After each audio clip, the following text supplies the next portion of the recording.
அனைவருக்கும் நமஸ்காரம். நமது சேனல்ல சித்திரை வருட பிறப்பு புது தமிழ் வருடம் 14/4/2025 திங்கட்கிழமை அன்னைக்கு பிறக்க போற தமிழ் வருடத்தின் பெயர் விஸ்வாவசு. அந்த புது வருடம் ஒரு ராசிக்கு எப்படி இருக்க போகுதுன்னு நம்ம பலன்கள் பார்த்துட்டு வரோம். காலபுருஷனின் 10வது வீடாகிய மகரம் வரைக்கும் இது வரைக்கும் நம்ம பார்த்துருக்கோம். அடுத்தது 11வது ராசியான கும்பராசிக்கு எப்படி இருக்குன்னு நம்ம பார்க்க போறோம்.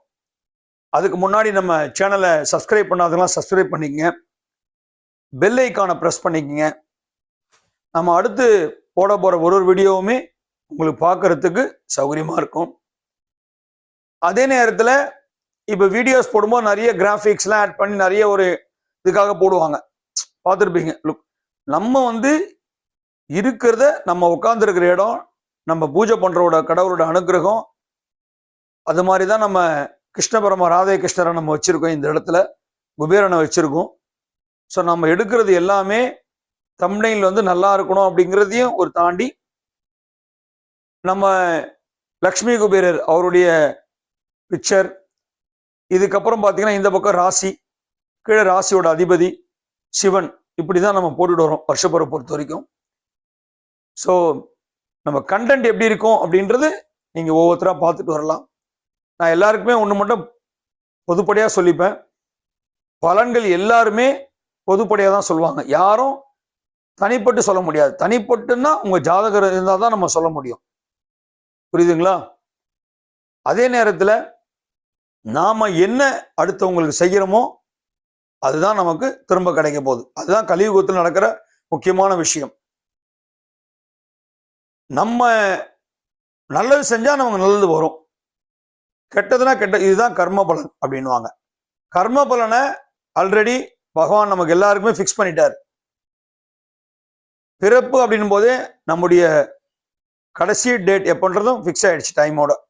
அது எப்படின்னா யாருக்குமே ஒரு அப்ராக்சிமேட்டாக சொல்லலாம். பட் பர்டிகுலர் டைம், பர்டிகுலர் தேதி, கிழமைன்றது எக்ஸாக்டா யாராலுமே சொல்ல முடியாது. எவ்வளோ பெரிய பெரிய இவங்கெல்லாம் இருக்காங்க, சயின்ட் எல்லாம். இப்ப பாத்தீங்கன்னா உங்களுக்கு நிறைய நான் பேர் சொல்ல விரும்பல. இப்ப இந்த ஆன்மீகத்திலே பெரிய பெரிய குருமார்கள்லாம் இன்னைக்கு எத்தனையோ பெரிய பெரிய லெவலில் உட்காந்துருக்காங்க. அவங்க போதிக்கிறதெல்லாம் பாருங்க. நம்ம தமிழ்நாட்டிலே சில பேர் இருக்காங்க, இந்தியாவுக்குள்ள நிறைய பேர் எடுத்துங்க, அவங்க தத்துவம்லாம் எடுத்து பாருங்க.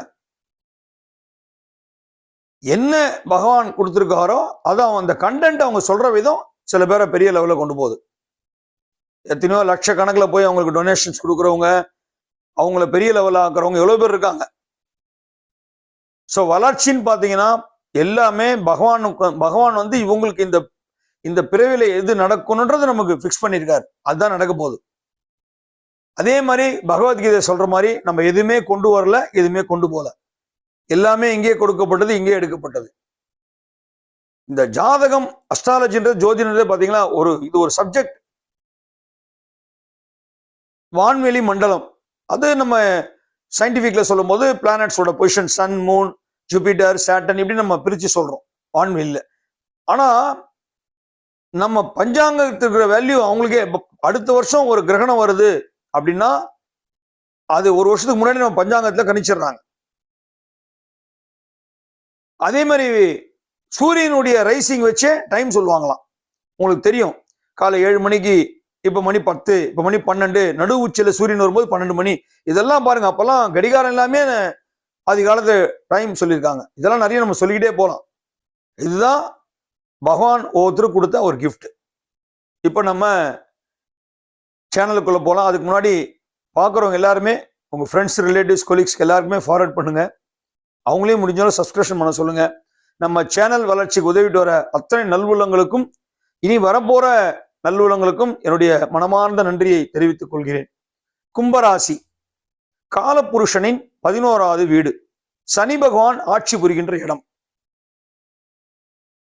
அவிட்ட நட்சத்திரம் 3ஆம் பாதம், 4ஆம் பாதம்.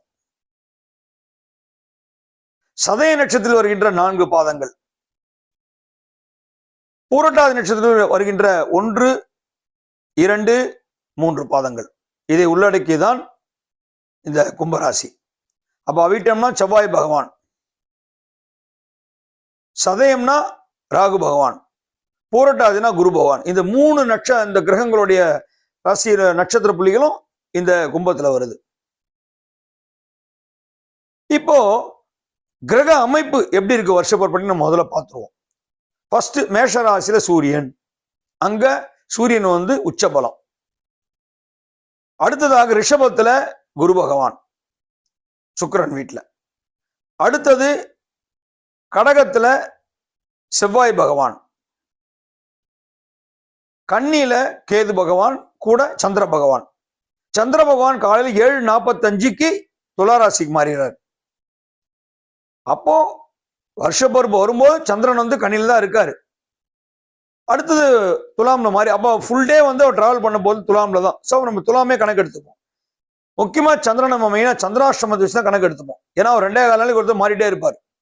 54 மணி நேரத்துக்கு ஒரு ராசி விட்டு ஒரு ராசிக்கு போயிடுவார் சந்திரன். ஜோதிடர்கள் பெரும்பாலும் கணக்கெடுக்கிறது குரு பகவான், சனி பகவான், ராகு கேது பகவான். மற்ற கிரகங்கள்லாம் ஷார்ட் பீரியட்ல மாறிடும். அடுத்தது கும்பத்துல சனி பகவான். அதாவது நல்லா கேட்டுங்க, திருநள்ளாறு வாக்கிய பஞ்சாங்கப்படி சனி பயிற்சி இப்ப கிடையாது. போன மார்ச் 29 வந்தது கிடையாது. அவங்க கணக்கு அடுத்த வருஷம் 2026 மார்ச் மாசம் தான் சனி பயிற்சி திருநள்ளாறு கணக்குப்படி. திருக்கணித கணக்குப்படி சனி பயிற்சி முடிஞ்சிருச்சு. மார்ச் 29 மீனத்துக்கு போயிட்டாரு. இப்ப நம்ம வருஷபருவ பலன்களை பொறுத்த வரைக்கும் நம்ம சனி பகவான கும்பத்தில் வச்சேதான் நம்ம கணக்கு எடுக்கிறோம். அதாவது திருநள்ளாறு கணக்குப்படி தான் இப்ப நம்ம பலன்கள் சொல்லிட்டு வரோம் சனி பகவானை பொறுத்த வரைக்கும். அடுத்தது மீனத்துல பாத்தீங்கன்னா ராகு பகவான், சுக்கிர பகவான், புத பகவான் 3 பேர் இருக்காங்க.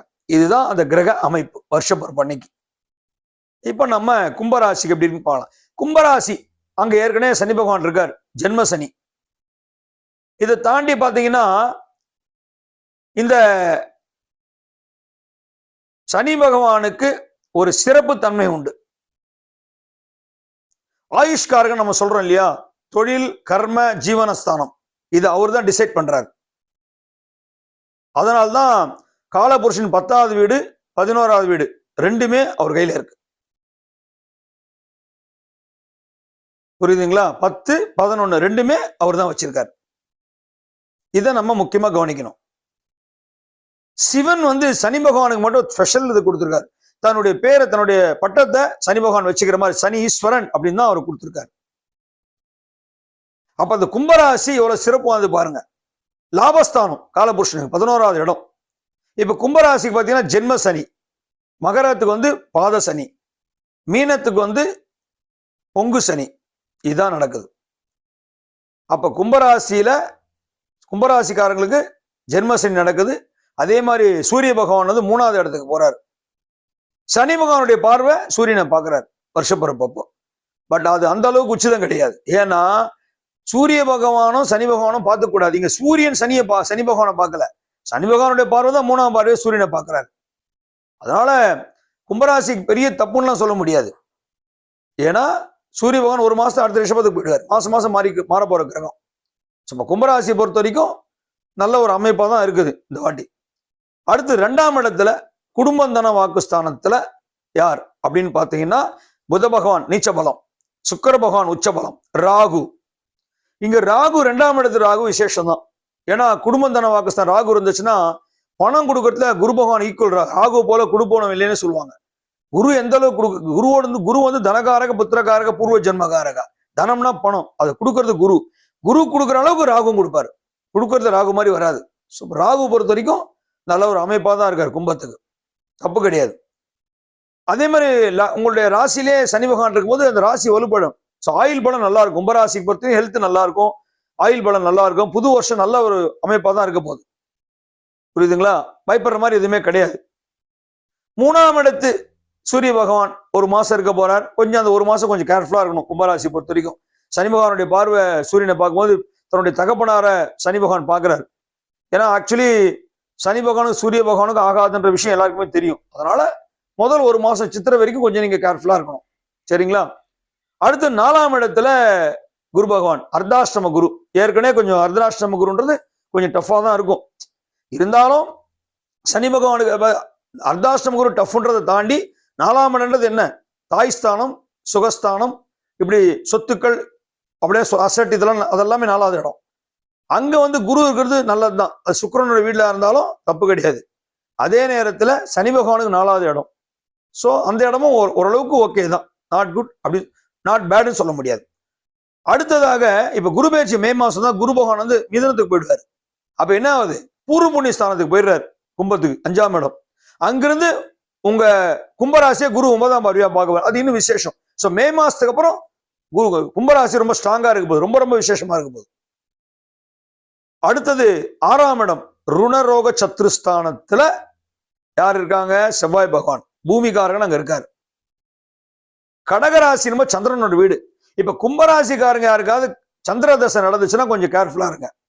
ஏன்னு சொல்றேன்னா, பொதுவா 6ஆம் அதிபதி தசை நடந்துச்சுன்னா கொஞ்சம் டஃபா இருக்கும். மாத்துருக்காரங்க தான் சந்திர பகவான், இருந்தாலும் கொஞ்சம் கரெக்டா இருக்க வேண்டிய பீரியட். சரிங்களா? அடுத்தது 7ஆம் இடத்துல சிம்மத்துல வருஷ பிறப்பப்போ யாரும் கிடையாது. 8ஆம் இடம் அஷ்டமத்துல கேது பகவான். கேது 8ல இருந்தா அந்த அளவுக்கு உச்சிதம் கிடையாது. ஆயுள் ஸ்தானம் கேது பாத்தீங்கன்னா ஆயுள் ஸ்தானத்துல உட்கார்ந்து இருந்தாரா கொஞ்சம் டஃப் தான், ஆனா பயப்பட தேவையில்லை. ஏன்னா அடுத்து கேது பகவான் வந்து மே மாசம் மாறிட போறார், சிம்மத்துக்கு வந்துடுறார், 7ஆம் இடத்துக்கு வந்துடுறார் கும்பத்துக்கு. அப்ப 7ஆம் இடத்துக்கு வரும்போது சனி பகவானுடைய பார்வை சிம்மத்தை பார்க்கும், கேது பகவானும் அப்ப ராகுவும் வர போறாரு கும்பத்துக்கு. அப்ப ராகு கேது நேரா பார்த்துப்பாங்க. அதே நேரத்தில் சனி பகவானுடைய பார்வையும் கேது மேல விட போகுது. அது ஒரு நெகட்டிவ்னு சொல்ல முடியாது, நல்லதுதான். ஆனாலும் 7ஆம் இடத்தில் களத்திரத்துல உட்கார்ற கேது பகவான் அந்த களத்திரத்தை கொஞ்சம் பாதிக்க வைப்பார். ஸோ கும்பராசிக்காரங்களை பொறுத்த வரைக்கும் மேரேஜ் அப்படின்ற விஷயத்துல கொஞ்சம் டஃபா தான் இருக்கும். ஏன்னா உங்களுக்கு வந்து குருவோட பார்வை வேணும், குருவோட பார்வை உங்களுக்கு இருக்குது, கும்பராசிக்கு இருக்குது, 9ஆம் பார்வையா பாக்குறாரு. இருந்தாலும் அந்த களத்திர ஸ்தானத்துல கேது உட்காரும் போது கொஞ்சம் டஃபா தான் கொடுப்பாரு, ரொம்ப ரொம்ப டஃப். ஏன்னா கேது பகவானை சனி பகவான் பார்த்தாலும் கேதுவை கண்ட்ரோல் பண்ண முடியாது. சர்ப கிரகங்களை மற்ற 7 கிரகங்கள் கண்ட்ரோல் பண்ணவே முடியாது ராகு கேது. இது உங்களுக்கு ஏற்கனவே தெரியும். ராகு கேதுவை கண்ட்ரோல் பண்றது சிவன் மட்டும்தான். சிவனை வழிபட தான் ராகு தோஷங்கள் குறையும். சரிங்களா?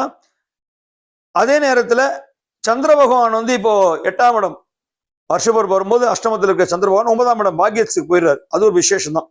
துலாமுக்கு வந்து ரொம்ப ஒரு அருமையான இடம் தான் கும்பத்துக்கு. ஏன்னு கேட்டீங்கன்னா துலாம்ல தான் சனி பகவான் உச்சம் அடைகிறார், சுக்கிரனோட வீடு.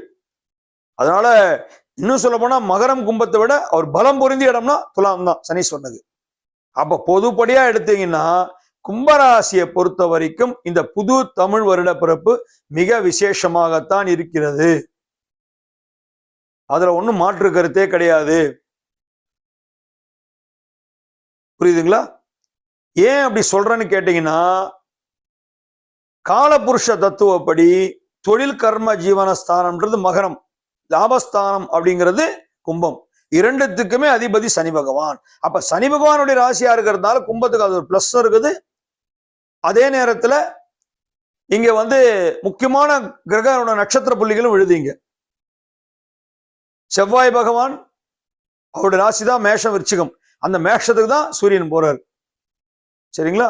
அப்போ ஆரம்பிக்கிற முதல் ராசி செவ்வாய் பகவான் ராசி, அவருடைய நட்சத்திரம் அவிட்டம் 3-4 பாதம் இங்க வந்துடுது. அதே நேரத்தில் ராகு பகவான் திருவாதிரை சதய நட்சத்திரம், அவரும் இப்ப வந்துட போறாரு மே மாசம். அந்த இடத்துல 1.5 வருஷம் உட்காந்துருக்க போறாரு. இதை தாண்டி குரு பகவான் மேல மாறும்போது 9ஆம் பார்வையா அந்த கும்பத்தை பாக்குறாரு. சோ அமைப்பு வந்து கரெக்டா ஒரு கிளியரா அமையுது கும்பராசிக்கு. இயற்கையிலே கும்பராசிக்காரங்களா வந்து ரொம்ப இலகிய மனங்க. ஒருத்தருக்கு உதவி பண்றதுல கும்பராசி மிஞ்ச முடியாது. எல்லாரும் நல்லா இருக்கணும் அப்படிங்கிறது கும்பராசியோட ஒரு தனிப்பட்ட கருத்து. மற்றவங்க உதவி செய்யறது, தான தர்மங்கள் பண்றது, தெய்வ பக்தியோடு இருக்கிறது, இது மாதிரி நிறைய சொல்லிக்கிட்டே போலாம். இது எப்படின்னா கும்பராசிக்காரருடைய சந்ததிகள் இருக்கு பாத்தீங்களா, அவங்க ரொம்ப நல்லா இருப்பாங்க. அடுத்த ஜெனரேஷன் ரொம்ப ரொம்ப நல்லா இருக்கும் கும்பராசிக்கு. ஏன்னா சனி பகவானுடைய ராசி இல்லையா, நிச்சயமா அதே நேரத்தில் ஹெல்த் நல்லா இருக்கும். கல்யாணம்லாம் நீங்க பத்தி யோசிக்க தேவையில்லை, குருவோட பார்வை உங்க மேல படுது, கல்யாணம்லாம் ஃபிக்ஸ் ஆகும். கேது அங்க இருக்காரு நினைச்சு நீங்க பயப்பட தேவையில்லை, 7ல் இருக்காரேன்னு. ஏன் அப்படி சொல்றேன்னு கேட்டீங்கன்னா, இதெல்லாம் பொதுப்படையா சொல்றது. உங்க ஜனன ஜாதத்துல நல்லா இருந்துச்சுன்னு இப்போ ஃபார் எக்ஸாம்பிள், இப்போ உங்க ஜனன ஜாதத்துல கேது வந்து உச்ச பலத்துல இருக்காருன்னு வச்சுங்க, இல்ல நட்பு ஸ்தானத்துல இருக்காருன்னு வச்சுங்க, அப்போ கேது ஒன்றும் பெருசா பாதிப்பு கொடுத்துட மாட்டார். நிறைய இருக்கு, சூட்சமும் நிறைய இருக்கு இந்த விஷயங்கள்ல. ஏன்னா இதுல எப்படின்னா உங்களுக்கு வந்து இப்ப நம்ம நீச்சபங்க ராஜயோகம், விபரீத ராஜயோகம், அதுக்கப்புறம் குரு மங்கள யோகம் நிறைய இருக்குது. நம்ம சொல்லுவோம், பார்த்துருப்பீங்க நிறைய விஷயங்கள்ல. அந்த மாதிரிலாம் ஒரு நிறைய யோகங்கள்லாம் வேலை செய்யும். அதே மாதிரி தசா புக்தி, என்ன தசை நடக்குது, எந்த புக்தி நடக்குது, இதெல்லாம் வச்சுதான் நம்ம கால்குலேஷன். இதெல்லாம் வந்து தனிப்பட்ட ஜாதகத்துல நம்ம பார்க்க போறோம் இல்லையா? அதனால கும்பராசிக்கு பொதுப்படியா எடுத்தீங்கன்னா இந்த தமிழ் வருட பிறப்பு மிக மிக சிறப்பாக தான் இருக்கு. பயப்பட தேவையில்லை. தெய்வ வழிபாடை மேற்கொள்ளுங்க, தான தர்மங்கள் நிறைய பண்ணுங்க. அதே நேரத்துல உங்களுடைய தகப்பனார் ஸ்தானம், அப்பாவை நல்லா ஒரு அனுகிரகமா வச்சுங்க. புரியுதுங்களா?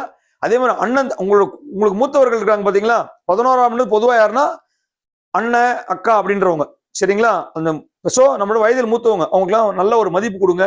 அவங்க ஆசீர்வாதம் நல்லபடியா உங்களுக்கு கிடைக்கணும். அதே மாதிரி எல்லாம் வல்ல எம்பெருமான் பகவான சிவபெருமான நல்லா நான் பிரார்த்தனை பண்ணிக்கிறேன். நீங்களும் குலதெய்வ வழிபாடு பண்ணி இந்த புது வருடம் எந்த கஷ்டமும் இல்லாம, எந்த விதமான பாதிப்புகளும் இல்லாம நல்ல விதத்துல நல்லபடியா நடக்கணும், நல்லபடியா இந்த வருஷம் முடியணும், அடுத்து பிறக்க போற 2026 தமிழ் இன்னும் நல்லா இருக்கணும் அப்படின்றது எல்லாருடைய ஒரு எய்மா இருக்கும். உங்களுக்காக நானும் இறைவனை பிரார்த்தனை பண்ணிக்கிறேன். நீங்களும் மனசார பிரார்த்தனை பண்ணுங்க. ஓம் நம சிவாய, ஓம் நம சிவாய, ஓம் நம சிவாய. ஓம் ஈசான சர்வ வித்யானாம் ஈஸ்வர சர்வபூதானாம் பிரம்மணாதிபதி பிரம்மணாதிபதி பிரம்மா சிவோ மே ஹஸ்து சதா சிவோம். ஓம் சாந்தி சாந்தி சாந்தி.